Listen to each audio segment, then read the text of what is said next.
दोस्तों, आज की इस वीडियो में हम जानेंगे कि ध्यान में प्रवेश कैसे करें। ध्यान में प्रवेश करने का सबसे सरल तरीका है हमारी सांसें। वे सांसें जिनसे हमारा ये शरीर जीवित है, कार्य कर रहा है।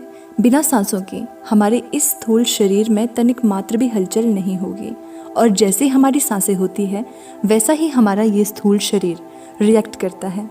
बहुत से लोग सांसों के बारे में बहुत कुछ बताते हैं, परंतु सांसों की गति कैसी होनी चाहिए और प्रत्येक सांस का हमारे इस स्थूल शरीर पर क्या प्रभाव पड़ता है, इसके बारे में बहुत कम लोग ही बता पाते हैं। कोई भी व्यक्ति, चाहे वो आम आदमी हो या कोई ऋषि मुनि, बिना सांसों के उनका जीवित रहना असंभव है, और उसके जीवन में हो रही प्रगति भी उसकी सांसों का ही परिणाम है। जब आप ध्यान करने बैठते हैं तो आपकी सांसें जब तक स्थिर नहीं होंगी तब तक आप ध्यान में प्रवेश नहीं कर पाएंगे। इसलिए अपनी सांसों को स्थिर करना बहुत आवश्यक है। कोई भी साधक ध्यान में प्रवेश तब तक नहीं कर सकता जब तक वो अपने जीवन की नींव को मजबूत ना कर ले, और जीवन की नींव को मजबूत करने का केवल एकमात्र उपाय है, और वो उपाय है हमारी सांसें, जिन्हें आध्यात्म प्राण कहते हैं और ये विज्ञान सांस कहते हैं।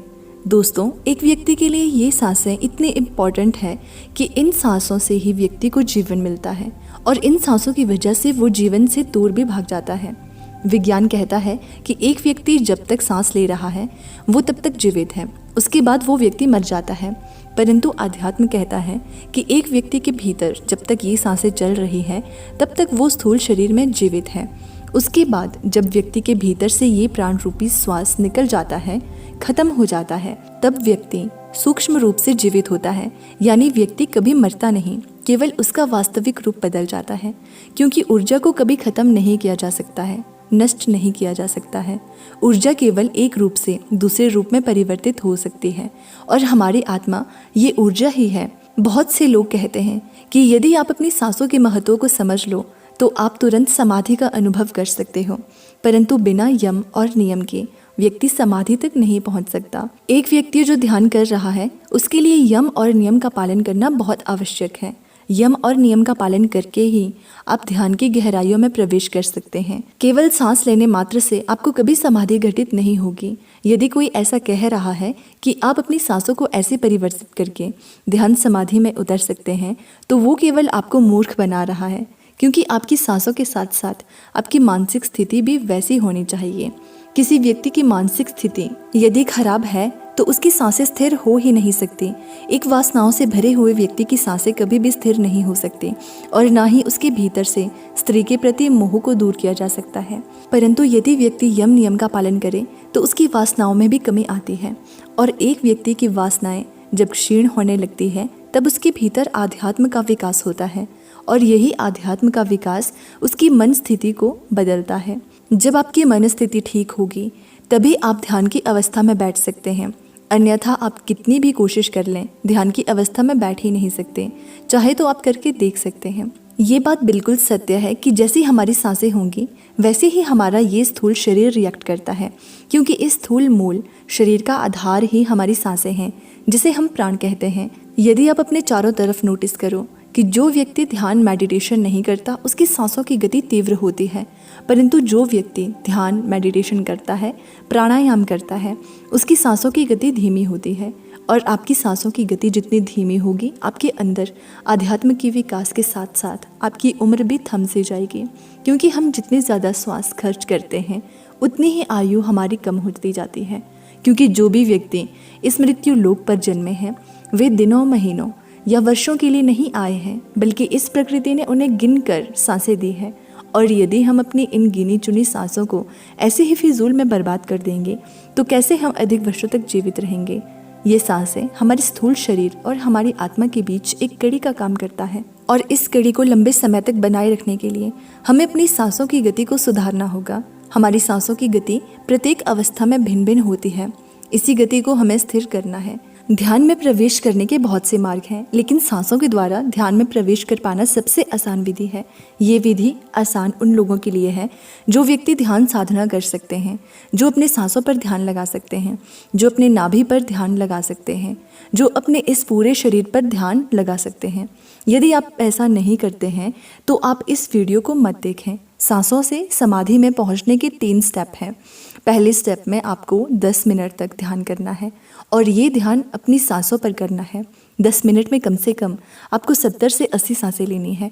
और यदि आप 80 से ज़्यादा सांसें 10 मिनट में ले रहे हैं तो इसका अर्थ है कि आप ध्यान को सही से नहीं कर पा रहे हैं। शुरुआती समय में ये थोड़ा सा कठिन हो सकता है। आपको पहले स्टेप में सांसों पर ध्यान कुछ इस प्रकार रखना है कि जैसे सांस लेंगे, सांस को रोक कर रखना है। जब तक आप रोक सकते हैं तब तक रोकिए। जब आपको लगे कि सांस को छोड़ देना चाहिए, आप श्वास छोड़ दीजिए। सांसों के इस एक पैटर्न को पूरा करने में आपको 10 से 12 सेकंड लगेंगे। इस हिसाब से आप 1 मिनट में ज़्यादा से ज़्यादा 7 से 8 सांसें ही ले पाएंगे। जब आप ऐसा करते हैं तो आपके मन में बहुत से विचार आएंगे। ये विचार आपको ध्यान से भटका जाएंगे, आपको जल्दी जल्दी सांसें लेने के लिए उत्साहित करेंगे, प्रेशराइज करेंगे। लेकिन आपको ऐसा बिल्कुल नहीं करना है। आपको केवल अपनी सांसों पर ध्यान देना है। आप सांस ले रहे हैं और सांस छोड़ रहे हैं, केवल इसी पर ध्यान रखेंगे तो आपके मन में चल रहे विचार गहरे नहीं हो पाएंगे और कुछ दिन के अभ्यास से आप अपने मन में चल रहे विचारों और कल्पनाओं से दूर हो जाएंगे। दूसरे स्टेज में आपको 15 मिनट तक ध्यान करना है और अब आपको ध्यान अपनी नाभि तक सांसों पर करना है। यानी जब आप सांस ले रहे हैं तो ये सांस आपकी नाभि तक पहुँचे और आपका पेट फूले और पिचके। इसका अभ्यास आपको 15 मिनट करना है और 15 मिनट में केवल आपको 110 से 115 सांसें ही लेनी है। यदि आप 15 मिनट में 110 से 120 सांसें ले रहे हैं तो इसका अर्थ है कि आपका ध्यान बढ़ रहा है। इसे करने के लिए आपको सुखासन में बैठकर आंखें बंद करके सांस लेनी और छोड़नी है और ये सांस आपको अपनी नाभि तक महसूस करनी है। कुछ इस तरह गहराई से सांस लेकर सांस को रोकेंगे जिससे ये सांस आपके पेट में इकट्ठी हो जाए और आपको महसूस हो कि ये सांस आपके नाभि तक पहुंच रही है। सांस लेते वक्त आपका पेट फूला हुआ होना चाहिए और जब आपको लगे कि आपको सांस छोड़नी है तो सांस को छोड़ेंगे। इस प्रकार आपको 110 से 120 सांसें ही लेनी है। जब आप ऐसा 15 मिनट तक कर लेते हैं तो आप देखेंगे कि आपका दिमाग शांत हो गया है। एक ऐसी स्थिति आ गई है कि आपको बाहरी जगत से कोई मतलब नहीं है। बाहर क्या हो रहा है आपको इससे कोई मतलब नहीं होना चाहिए। आपको केवल अपनी नाभि तक चल रही सांसों पर ही ध्यान लगाना है। कुछ समय में आप ऐसा महसूस करेंगे कि जैसे आप दूर बैठकर देख रहे हैं कि आपका पेट फूल रहा है और पिचक रहा है। ऐसा ही कुछ दिनों तक अभ्यास करने से आप देखेंगे कि आपकी सांसों की गति ऐसी ही हो गई है। जब भी आप सांस ले रहे हैं तो आपकी सांसें लंबी हो गई हैं। इसका अर्थ है कि आप दूसरे स्टेज को पार कर चुके हैं। तीसरी अवस्था में आप अपनी सांसों को पूरे शरीर में महसूस कर पाएंगे। ये अवस्था ध्यान की अवस्था होगी जिसमें आपको समस्त शरीर का बोध होगा। ये बोध तब तक होगा जब तक आप अपनी सांसों पर ध्यान रखेंगे। जैसे ही आपका ध्यान सांसों से हटता है आप उस अवस्था में पहुंचते हैं जहां पहुंचने की रेस में हर कोई लगा हुआ है। हर साधक उस अवस्था में पहुंचना चाहता है लेकिन नहीं पहुंच पा रहा है। इस अवस्था में आपको 20 मिनट तक मेडिटेशन करना है और इस 20 मिनट में आपको लगभग 150 बार ही सांस लेनी है। इससे अधिक यदि आपकी सांसें होती है तो इसका अर्थ है कि आपको और अधिक अभ्यास की आवश्यकता है।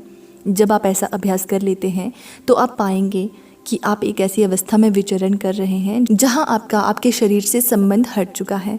आप दूर बैठे अपने शरीर को देख रहे हैं कि कोई शरीर है जो सांस ले रहा है और छोड़ रहा है, लेकिन आप आज़ाद हैं।